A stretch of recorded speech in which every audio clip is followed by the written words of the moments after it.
सोचने से कहाँ पूरे होते हैं तमन्नाओं के सफ़र। सोचने से कहाँ पूरे होते हैं तमन्नाओं के सफ़र। चलना भी ज़रूरी है मंजिल पाने के लिए। नमस्कार, मैं अतुल कुमार शर्मा आप सभी का अपने YouTube channel free chemistry by Sharma ji पर हार्दिक स्वागत और अभिनंदन करता हूँ। स्टूडेंट्स, आप सभी के लिए एक नया पॉइंट, एक नया बैच वो भी ऑनलाइन स्टार्ट कर रहा हूँ। तो आप सभी लोगों के लिए सुनहरा मौका है, क्लास 12th वाले बच्चों के लिए वो इस ऑनलाइन प्लेटफॉर्म पर सारे वीडियोज़ को प्राप्त कर सकेंगे। आज 12th की केमिस्ट्री का यूनिट फर्स्ट लेक्चर 1 आपके सामने लेकर के आया हूँ। यूनिट का नाम है सॉलिड स्टेट। तो कॉपी पेन ले लीजिए और मेरे द्वारा बताए जाने वाले पॉइंट्स को आप अपनी कॉपी पर नोट करिए और बेहतरीन नोट्स बनाइए। स्टार्ट करने से पहले ऐसे सभी स्टूडेंट्स जो मुझसे नए जुड़ रहे हैं, सबसे पहले मेरे चैनल को सब्सक्राइब कर लेंगे, साथ ही साथ बेल आइकन को प्रेस करना ना भूलें ताकि मेरे द्वारा अपलोड की जाने वाली वीडियोज की नोटिफिकेशन आप सभी के लिए सबसे पहले प्राप्त हो सके। स्टूडेंट्स, इस लेसन का नाम सॉलिड स्टेट है। हाई स्कूल स्टैंडर्ड तक हमको बताया जा चुका है कि पदार्थ की 3 अवस्थाएं हुआ करती हैं, सॉलिड, लिक्विड एंड गैस। हम लोग यहाँ पर पदार्थ की केवल एक ही अवस्था की चर्चा करेंगे, वो भी सॉलिड स्टेट। बाकी की 2 अवस्थाओं की क्यों नहीं करेंगे, सबसे पहले उसका कारण जान लो। सभी लोग 11th में स्टेट ऑफ मैटर पढ़ करके आए हैं। वहाँ पर हम लोगों ने गैसीय अवस्था की बात करी थी। हम लोग वहाँ पर फुल नॉलेज प्राप्त कर चुके हैं गैसीय अवस्था के बारे में, इसलिए अब अपने को 12th में गैसियस स्टेट नहीं पढ़ना। वहीं दूसरी ओर जो लिक्विड स्टेट है, द्रव अवस्था है, वो फिजिक्स का पार्ट है, तो इसीलिए हम लोग उसको भी यहाँ पर अध्ययन नहीं करेंगे। तो अब 2 यूनिट तो अपने 2 स्टेट तो कम हो गए, एक फिजिक्स में चला गया लिक्विड स्टेट, एक गैसियस स्टेट जो हम लोग 11th में पढ़ करके आए हैं। तो अब एक ही स्टेट बचा है, अब वो स्टेट कौन सा है? Solid state. आइए जानते हैं सॉलिड स्टेट होती क्या है। एक एक पॉइंट पर चर्चा करेंगे। सबसे पहला यही प्रश्न कि सॉलिड स्टेट जो हम ये यूनिट पढ़ रहे हैं, उस यूनिट को डिफाइन कैसे करेंगे। तो आपके सामने मैंने यहाँ पर डिफिनेशन को लिख रखा है, आप एक बार डिफिनेशन को देखिएगा और अपनी कॉपी पर नोट करके बेहतरीन तरीके से नोट्स बनाएंगे। चलिए हम लोग देखते हैं क्या डिफिनेशन है। तो डिफिनेशन है पदार्थ की वह अवस्था जिसमें उपस्थित अवयवी, पदार्थ की वह अवस्था जिसमें उपस्थित अवयवी कण। अवयवी कण का मतलब जिनसे मिलकर के उस स्टेट की स्ट्रक्चर निर्मित होती है। चाहे मैं ठोस की बात करूं, चाहे मैं गैस की बात करूं, चाहे मैं लिक्विड यानी द्रव की बात करूं, प्रत्येक का निर्माण अवयवी कणों से मिलकर के होता है। और ये अवयवी कण या तो परमाणु के रूप में होंगे, या अणु के रूप में होंगे, या आयन के रूप में होंगे। तो इन्हीं अवयवी कणों को लेकर के डिफाइन किया गया है सॉलिड स्टेट को। एक बार फिर से डिफिनेशन देखेंगे। पदार्थ की वह अवस्था जिसमें उपस्थित अवयवी कण एक दूसरे से प्रबल आकर्षण बल के द्वारा बने रहते हैं। पदार्थ की वह अवस्था जिसमें उपस्थित अवयवी कण, चाहे वो परमाणु के रूप में हो, चाहे वो अणु के रूप में हो, चाहे वो आयन के रूप में हो, एक दूसरे से प्रबल आकर्षण बल के द्वारा बंधे हुए हों, तो ऐसी स्टेट सॉलिड स्टेट कहलाती है, या अवस्था सॉलिड स्टेट यानी ठोस अवस्था कहलाती है। इसी डिफिनेशन को इंग्लिश में हम लोग कैसे कवर करेंगे? द स्टेट, ध्यान से नोट करिएगा, दैट स्टेट ऑफ मैटर, पदार्थ की वह अवस्था इन विच, जिसमें कॉन्स्टिट्यूट्स पार्टिकल्स। कॉन्स्टिट्यूट्स पार्टिकल्स का मतलब अवयवी कण। मैं यहाँ पर लिखे भी देता हूँ। कॉन्स्टिट्यूट्स का मतलब होता है अवयवी और पार्टिकल्स का मतलब होता है कण। फिर से एक बार डिफिनेशन को देखिएगा। दैट स्टेट ऑफ मैटर, पदार्थ की वह अवस्था इन विच, जिसमें कॉन्स्टिट्यूट्स पार्टिकल्स, अवयवी कण आर बॉन्डेड, बॉन्डेड का मतलब जुड़े रहते हैं with strong force of attraction. Attraction का मतलब आकर्षण, स्ट्रॉन्ग फोर्स ऑफ अट्रैक्शन अर्थात प्रबल आकर्षण, प्रबल आकर्षण बल के द्वारा। ये बातें कुछ ऐसी हैं जो आपको नोट डाउन करनी है अपनी कॉपी पर। तो स्ट्रॉन्ग फोर्स ऑफ अट्रैक्शन के द्वारा बंधे रहते हैं। कौन बंधा रहता है? पार्टिकल्स बंधे रहते हैं। पार्टिकल्स में कौन कौन हो सकता है? तो मैंने बताया एटम हो सकते हैं, मॉलिक्यूल हो सकता है, आयन हो सकता है। तो अभी भी कण अगर एक दूसरे से क्लोजली पैक्ड है, एक क्लोजली पैकिंग का भी हम लोग आगे अर्थ पढ़ेंगे। अभी आपको इतनी बातें ध्यान रखनी है कि परमाणु, अणु या आयन जो भी उपस्थित है अभी भी कण के रूप में, वो एक दूसरे से स्ट्रॉन्ग फोर्स ऑफ अट्रैक्शन, प्रबल आकर्षण बल के द्वारा बंधा होगा। ऐसी स्टेट ऑफ मैटर क्या कहलाती है? सॉलिड स्टेट कहलाती है। तो आप सबसे पहले इसका स्क्रीनशॉट ले लें, आप अपनी कॉपी पर नोट डाउन कर लें, फिर मैं इसके आगे की बात करता हूं। सॉलिड स्टेट को एक तरीके से और मैंने नोट डाउन कर दिया है, आप सामने बोर्ड की तरफ देख रहे होंगे। मैंने सॉलिड स्टेट की कई प्रॉपर्टीज को एक सामूहिक रूप में लिख दिया। आइए समझते हैं ये क्या है। देखिए, चाहे ठोस या ठोस अवस्था, एक ही बात है सबको पता होना चाहिए। ठोस अथवा ठोस अवस्था का निश्चित आयतन और आकार आप सब जानते हैं, मैंने भी बताया था कि ठोस अवस्था वह अवस्था है जिसमें जो अवयवी कण है वो एक दूसरे से प्रबल आकर्षण बल के द्वारा बंधे रहते हैं। प्रबल आकर्षण बल के द्वारा अगर बंधे हैं, जैसे मैं एक चौक की बात करूं, चौक में जो भी अवयवी कण हैं, जो भी पार्टिकल्स प्रेजेंट हैं, वो एक दूसरे से इतने क्लोजली पैक्ड, जब भाई आकर्षण ज़्यादा होगा, जैसे मैं हाथ की उंगलियों को इस तरीके से अगर मोड़ लूं तो ये क्लोज पैकिंग हो गई। इस क्लोज पैकिंग को हिंदी में संवृत संकुलित भी कहा जाता है। संवृत संकुलित की बात कहीं पर भी आए तो समझ लेना मैं क्लोज पैकिंग की बात कर रहा हूं। क्लोज पैकिंग का आशय यहां है कि अब इनके बीच में गैप बिल्कुल नहीं रह गया।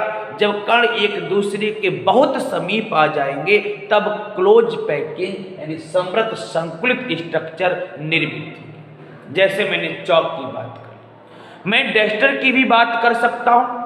अब ये भी पार्टिकल्स एक दूसरे से क्लोज पैकिंग है, तभी हमें इनके बीच में गैप नजर नहीं आ रहा।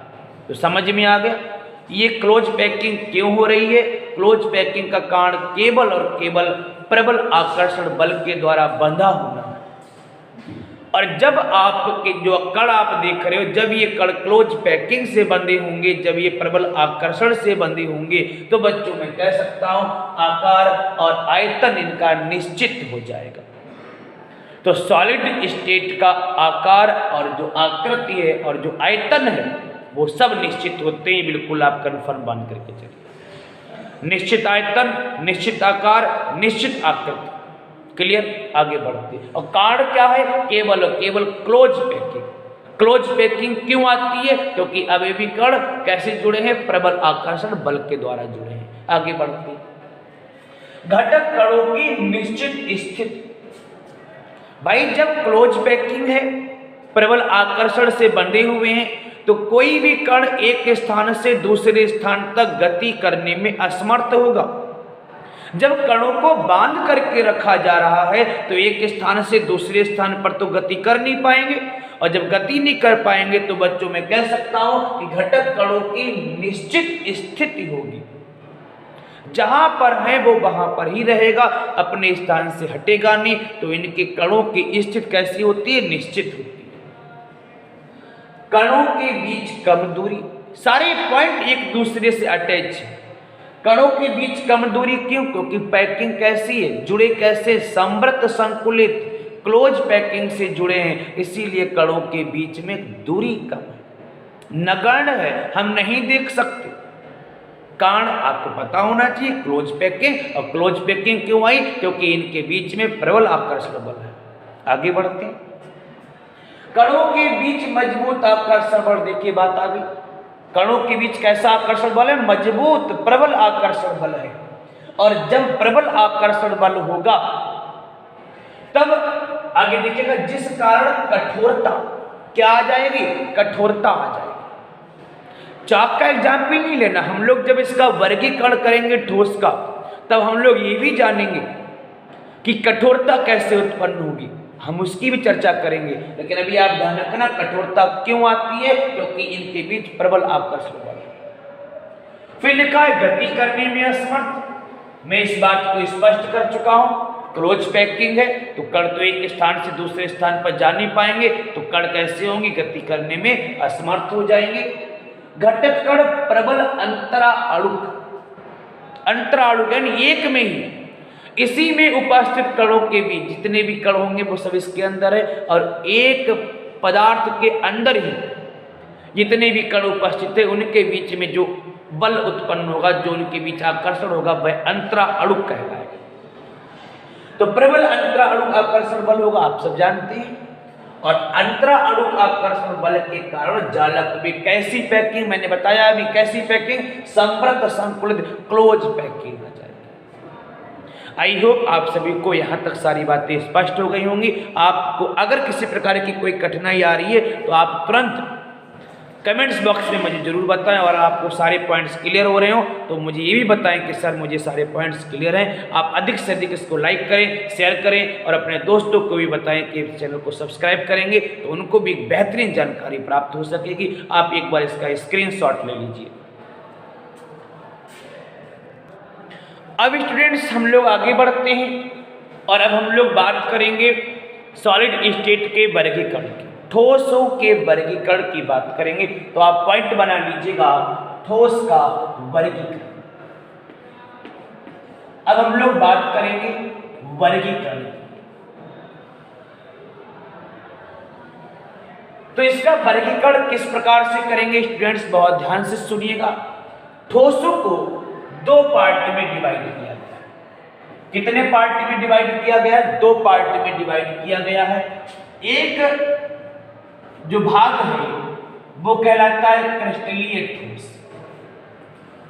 एक भाग कहलाता है क्रिस्टलीय ठोस, और स्टूडेंट्स दूसरा जो भाग है वो कहलाता है अक्रिस्टलीय ठोस।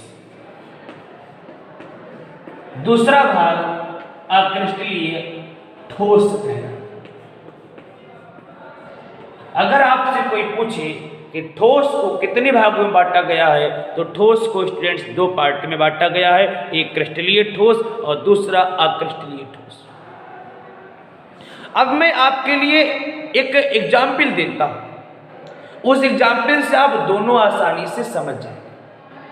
मेरे हाथ में एक चौक है, मेरे हाथ में चौक है, और एक मैं एग्जाम्पल देता हूं मार्बल का, एक चौक और एक एग्जाम्पल दे रहा हूं मार्बल का। चौक और मार्बल दोनों एक ही प्रकार के अवयवी कणों से मिलकर बना। जो अवयवी कण चौक में उपस्थित हैं वही अवयवी कण मार्बल में उपस्थित है, लेकिन चौक आसानी से टूट जाती है, मार्बल आसानी से नहीं टूटता। अगर मैं इस कारण को आपको बता दूं और आप ये कारण जान जाएं कि क्यों चौक आसानी से टूट जाता है और मार्बल आसानी से नहीं टूटता, तो आप क्रिस्टलीय और अक्रिस्टलीय ठोस में अंतर भी, डेफिनेशन तो अलग, अंतर भी आसानी से कर लेंगे। तो हमें इसी चीज़ को बताने वाला हूँ कि आखिर ऐसा क्यों होता है, आप आसानी से समझ जाएंगे। मैं इन दोनों में अंतर भी बताऊंगा और अंतर के साथ साथ अपना इस क्वेश्चन भी कवर करूंगा। आप कॉपी पर लेकर के इस हेडिंग को नोट कर लेना। वर्गीकरण कितने पार्ट में डिवाइड करते हैं, तो दो पार्ट में डिवाइड करते हैं, एक क्रिस्टलीय ठोस और दूसरा अक्रिस्टलीय ठोस। चलिए स्टार्ट करते हैं आगे। तो क्रिस्टलीय ठोस की मैं बात करता हूं स्टूडेंट्स। जो क्रिस्टलीय ठोस हैं, इस प्रकार के ठोस में कणों की जो व्यवस्था है, देखिएगा कणों की व्यवस्था व्यवस्था भी आप सब जानते हैं, कणों की व्यवस्था कैसी होती है? निश्चित होती है। कैसी होती है स्टूडेंट्स? निश्चित होती है। कणों की व्यवस्था निश्चित होती है, किस टर्म में?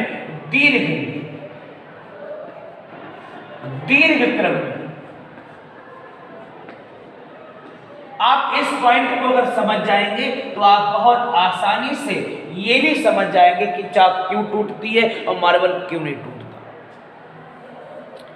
क्रिस्टलीय ठोस में जो कण उपस्थित होते हैं, हमने आपको बताया ठोस में उपस्थित कण की ज्यामिति निश्चित होती है।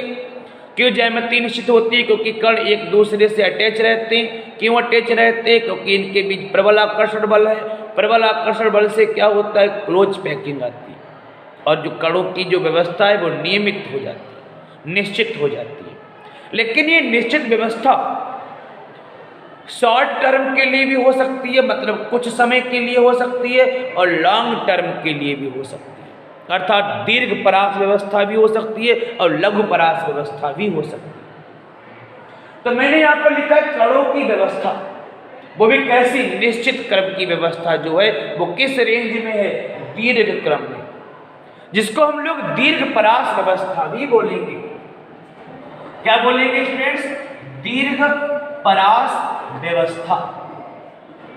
दीर्घ परास व्यवस्था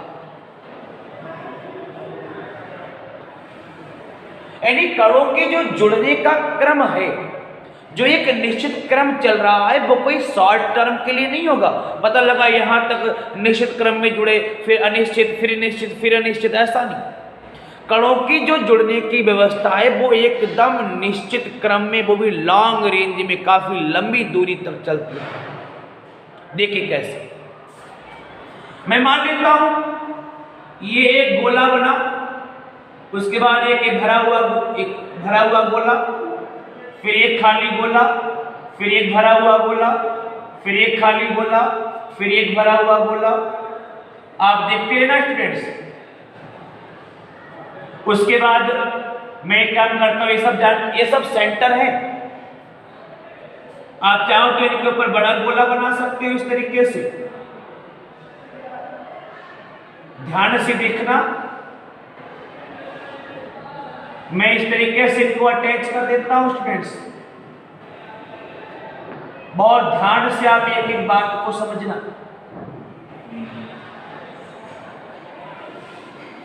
तो आपने व्यवस्था देखी, एक निश्चित क्रम में जुड़े हुए जो कणों के जुड़ने का जो तरीका है वो एक लॉन्ग रेंज के लिए है। प्रत्येक कण एक दूसरे कण से जुड़ करके लॉन्ग टर्म के लिए चल रहा।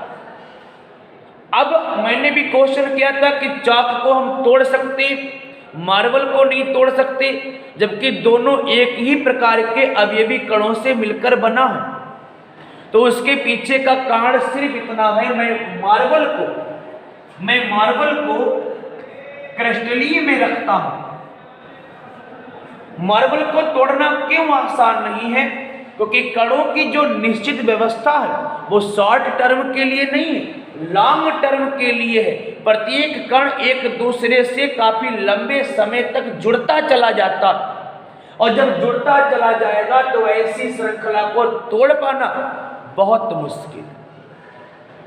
तो ऐसी व्यवस्था जो लॉन्ग टर्म के लिए हो, जिसको हम लोग दीर्घ परास व्यवस्था कहते हैं, तो ऐसे ठोस क्रिस्टलीय ठोस कहलाते हैं। बेठोस जिसमें कण निश्चित क्रम में जुड़े होते हैं, शॉर्ट टर्म के लिए नहीं, लॉन्ग टर्म के लिए। साहब इसको तो तोड़ दोगे, डस्टर को नहीं तोड़ पाओगे, क्योंकि डस्टर में कणों की व्यवस्था कैसी है? दीर्घ परास व्यवस्था है। कण एक दूसरे से जुड़ते चले जाएंगे, और जब इस तरीके से जुड़ेंगे तो आप उनको तोड़ नहीं पाओगे।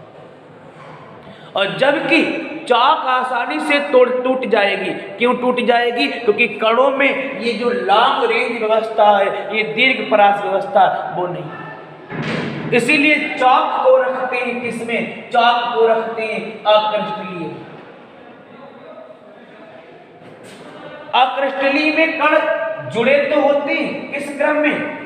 निश्चित क्रम में। ध्यान रखना स्टूडेंट्स, कण किस रूप में जुड़े होते हैं? निश्चित क्रम में जुड़े होते हैं।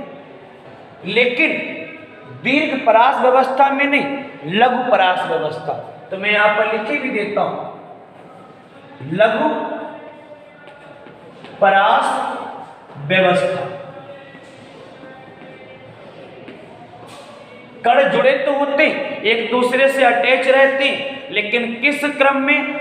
निश्चित क्रम तो निश्चित रहेगा, लेकिन लघु परास व्यवस्था, शॉर्ट टर्म की।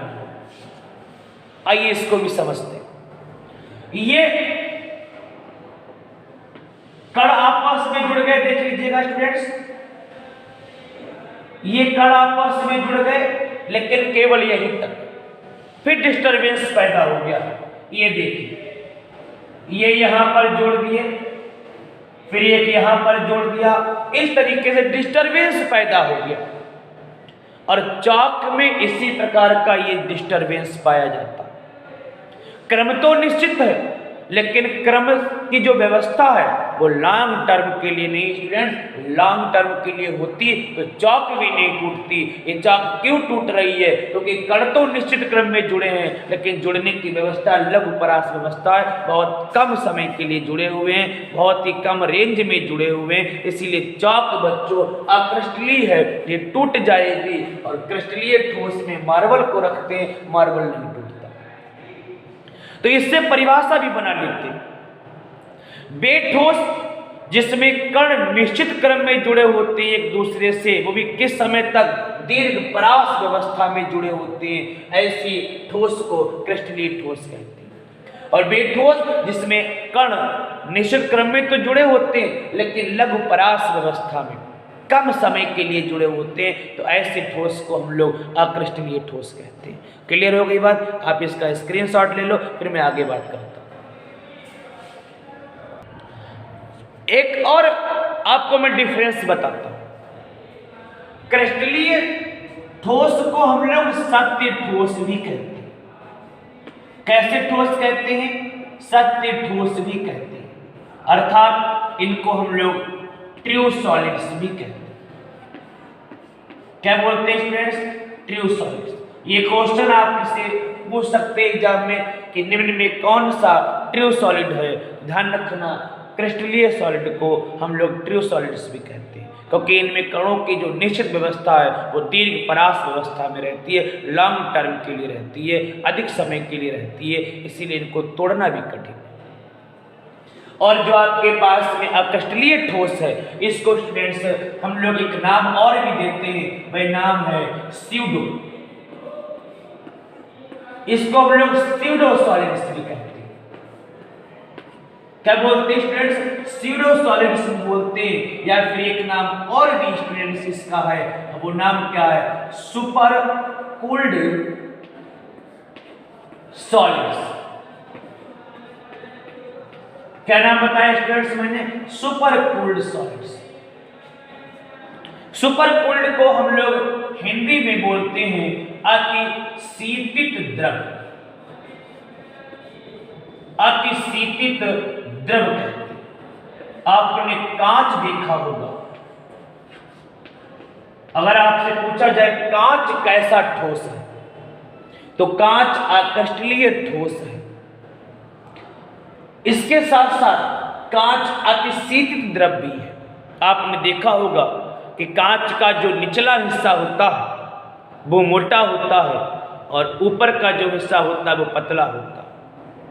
कांच समय के साथ साथ आपने खिड़कियां वगैरह भी देखा होगा, जो खिड़कियां लगी होती हैं उनको बड़ा ध्यान से देखना। समय के बदलते समय जैसे जैसे बदलेगा, ऊपर से नीचे की तरफ वो फ्लो होता रहेगा। कांच ऊपर से नीचे की ओर फ्लो होता रहेगा, उसमें बहने का गुण होगा। इसीलिए बच्चों ऊपर से नीचे की ओर बहेगा तो निचला हिस्सा मोटा हो जाएगा और ऊपर का हिस्सा पतला रहेगा। आप कभी नोटिस करना, अपनी कांच की जो खिड़कियां लगी उनको नोटिस करना, निचला हिस्सा मोटा, ऊपर का जो हिस्सा है वो पतला दिखेगा। तो कांच कैसा है? कांच को सुपर कूल्ड सॉलिड भी कहते हैं, स्यूडो सॉलिड भी कहते हैं। सुपर कूल्ड का मतलब अतिशीतित द्रव कहते हैं।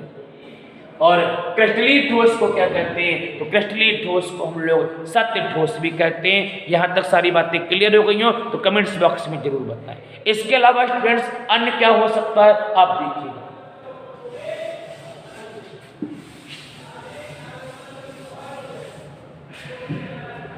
इसके अलावा स्टूडेंट्स मेल्टिंग पॉइंट की हम बात करते हैं, हम मेल्टिंग पॉइंट की बात करते हैं। मेल्टिंग पॉइंट का मतलब आप सभी जानते होंगे, गलनांक। किसकी बात करेंगे स्टूडेंट्स? गलनांक की बात। तो क्रिस्टलीय सॉलिड्स का जो मेल्टिंग पॉइंट होता है वो शार्प होता है। मैं भी क्लियर करूंगा कि शार्प का मतलब क्या है। मेल्टिंग पॉइंट क्रिस्टलीय ठोस का शार्प होता है और अक्रिस्टलीय का रेंज इन टेम्परेचर होता है, रेंज इन टेम्परेचर होता है। अब कैसे, उस बात को सुनिए। जो मैंने यहां पर लिखा है मेल्टिंग पॉइंट शार्प होता है, इसका मतलब क्या? शार्प का मतलब निश्चित, शार्प का मतलब निश्चित। अगर कह दिया गया कि गलनांक 120 है, कितना? 120, तो स्टूडेंट्स जो भी सबस्टेंस हुआ वो 120 पर कंप्लीटली मेल्ट हो जाएगा। इसीलिए कहा जाता है कि ठोसों का गलनांक क्वथनांक निश्चित होता। अगर 120 लिखा है तो स्टूडेंट्स 120 पर वो सबस्टेंस कंप्लीटली मेल्ट हो जाएगा। क्लियर हो गई बात? तो इसीलिए हम कह सकते हैं कि हमारे पास जो क्रिस्टलीय सॉलिड हैं, तो स्टूडेंट्स क्रिस्टलीय सॉलिड के जो गलनांक होते हैं वो निश्चित होते हैं। क्लियर हो गई? अगर 120 के स्थान पर 110 है, 90 है, तो वो 90 पर कंप्लीटली मेल्ट हो जाएगा। जबकि यहां ऐसा नहीं होता। अगर मेल्टिंग पॉइंट, अगर आपसे कह दिया गया कि मेल्टिंग पॉइंट 100 है, कितना है? 100, तो वो 100 पर मेल्ट नहीं होगा, वो धीरे धीरे जाकर के 180 पर कंप्लीटली मेल्ट होगा। कितने पर? 180 पर जाकर के मेल्ट होगा। तो इनके गलनांक निश्चित नहीं हुए, जबकि क्रिस्टलीय ठोसों का गलनांक और क्वथनांक निश्चित होता है। अगर 120 कह दिया तो 120 होगा, 90 है तो 90 पर कंप्लीट मेल्ट हो जाएगा, कंप्लीटली पिघल जाएगा। जबकि क्रिस्टलीय में अगर 100 है, उसका मेल्टिंग पॉइंट गलनांक 100 है, तो वो 180 पर 180 पर जाकर के फिर वो मेल्ट होगा। क्लियर हो गई? यहाँ तक सारी बातें क्लियर हो गई हो तो कमेंट्स बॉक्स में जरूर बताएं स्टूडेंट्स। क्रिस्टलीय ठोसों का गलनांक और क्वथनांक निश्चित होता है, जबकि अक्रिस्टलीय ठोसों का निश्चित नहीं होता। एक बार इसका स्क्रीनशॉट ले लें। अब एक और डिफरेंस की बात करेंगे, और सबसे ज्यादा इंपॉर्टेंट डिफरेंस बच्चों मैंने आपके सामने लिख दिया है। एक तरफ एनआइसोट्रॉपिक लिखा है, एक तरफ आइसोट्रॉपिक लिखा है। आइए समझते हैं एनआइसोट्रॉपिक और आइसोट्रॉपिक है क्या। आइसोट्रॉपिक का मतलब होता है समदैशिक, आइसोट्रॉपिक का मतलब समदैशिक, और एनआइसोट्रॉपिक का मतलब स्टूडेंट्स विषमदैशिक, विषमदैशिक। तो सबसे पहले क्रिस्टलीय ठोस विषमदैशिक होते हैं और अक्रिस्टलीय ठोस समदैशिक होते हैं। आइए इसको समझ लें, समदैशिक और विषमदैशिक है क्या। विषमदैशिक का मतलब होता है भिन्न भिन्न दिशाओं में, ध्यान से समझ लेना स्टूडेंट्स, भिन्न भिन्न दिशाओं में, भिन्न भिन्न दिशाओं में भिन्न भिन्न भौतिक गुण, भिन्न भिन्न भौतिक गुण प्रदर्शित करना, भिन्न भिन्न भौतिक गुण प्रदर्शित करना। जो अलग अलग दिशाओं में अलग अलग भौतिक गुण दिखाते हैं वह विषमदैशिक कहलाते हैं, और जो भिन्न भिन्न दिशाओं में,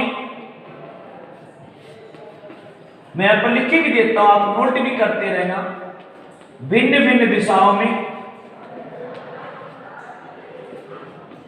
समान भौतिक गुण की बात करते हैं, समान भौतिक गुण दर्शाते हैं, समान भौतिक गुण दर्शाते हैं, वो समदैशिक कहलाते हैं। तो समदैशिक और विषमदैशिक की बात क्लियर। अगर अलग अलग दिशाओं में अलग अलग गुण दिखाती है तो विषमदैशिक कहलाती है, और अलग अलग दिशाओं में भी एक ही समान से भौतिक गुण दिखाते हैं तो वो समदैशिक कहलाते हैं। पहले समदैशिक और विषमदैशिक में डिफरेंस अगर आपने जान लिया हो तो कमेंट्स बॉक्स में जरूर बताएं। यहां तक सारी बातें क्लियर। चलिए अब मैं आगे बात करता हूं कैसे। क्रिस्टलीय ठोस विषमदैशिक क्यों होता है, अक्रिस्टलीय ठोस समदैशिक क्यों होता है, चलिए उस पर चर्चा करते हैं। एग्जाम्पल देते हैं। क्रिस्टलीय ठोस का मतलब क्या है, कणों की निश्चित व्यवस्था। अक्रिस्टलीय का मतलब क्या है, कणों की कोई निश्चित व्यवस्था तो होगी लेकिन शॉर्ट टर्म के लिए। अर्थात देखिए क्रिस्टलीय में क्या होगा, एक एग्जाम्पल देता हूं। किसी शादी पार्टी में अगर हम सब जाते हैं तो एक काम करते हैं, एक तरफ बॉयज की लाइन हो गई, एक तरफ गर्ल्स की लाइन है, एक तरफ बॉयज की लाइन, एक तरफ गर्ल्स की लाइन। ये एक रेगुलर अरेंजमेंट है जो किस में पाई जाती है, सॉलिड स्टेट में पाई जाती है, क्रिस्टलीय ठोस में पाई जाती है। और इसी क्रम को हम लोग चलाएंगे, बॉयज अपनी लाइन में बैठेंगे, गर्ल्स अपनी लाइन में बैठेंगे, यानी जो व्यवस्था है कणों की वो निश्चित होगी लॉन्ग टर्म के लिए। लेकिन अक्रिस्टलीय में क्या है, बॉयज भी वही है उसी लाइन में, पहले तो बॉयज की लाइन और फिर उसी में क्या हुआ गर्ल्स की लाइन, फिर उसी में क्या हुआ आगे चल करके फिर बॉयज की लाइन। कोई व्यवस्था निश्चित है ही।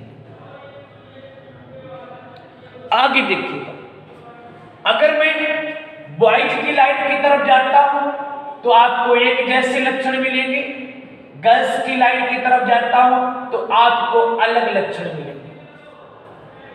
एक दिशा में गए तो एक जैसे लक्षण, दूसरी दिशा में गए तो दूसरे प्रकार के लक्षण आपको मिलेंगे। दिशाएं बदलेंगे तो अलग अलग प्रकार के लक्षण आपको दिखाई पड़ेंगे।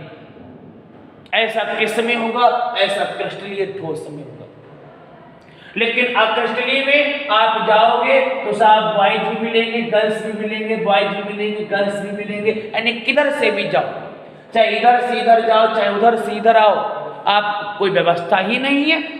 जब कोई व्यवस्था ही नहीं होगी तो आपको किसी भी दिशा में जाओ एक ही जैसा लक्षण मिलेगा, वो भी डिस्टर्बेंस। तो किसी भी दिशा में जाइए आप एक ही प्रकार का फिजिकल प्रॉपर्टीज शो होगा। तो ऐसा अक्रिस्टलीय में होता है, इसलिए अक्रिस्टलीय को हम लोग समदैशिक कहते हैं। किसी भी दिशा में जाओ एक ही जैसा लक्षण मिलेगा, एक ही जैसी फिजिकल प्रॉपर्टीज मिलेगी। जबकि क्रिस्टलीय में क्या होगा, क्रिस्टलीय में अगर आप अलग अलग दिशाओं में जाते हैं तो आपको अलग अलग प्रकार के लक्षण दिखाई पड़ेंगे। तो आई होप आप सभी को ये सारी प्रॉपर्टी समझ में आ गई हो। अगर कोई भी पॉइंट आपको समझ में नहीं आया तो कमेंट्स बॉक्स में जरूर बताएं, और अगर सारे पॉइंट्स क्लियर हों तो अधिक से अधिक लाइक करें, शेयर करें, अपने स्टूडेंट्स लाइफ में, स्कूल में अपने दोस्तों को भी अधिक से अधिक शेयर करें। Thanks for watching this video. Good bye.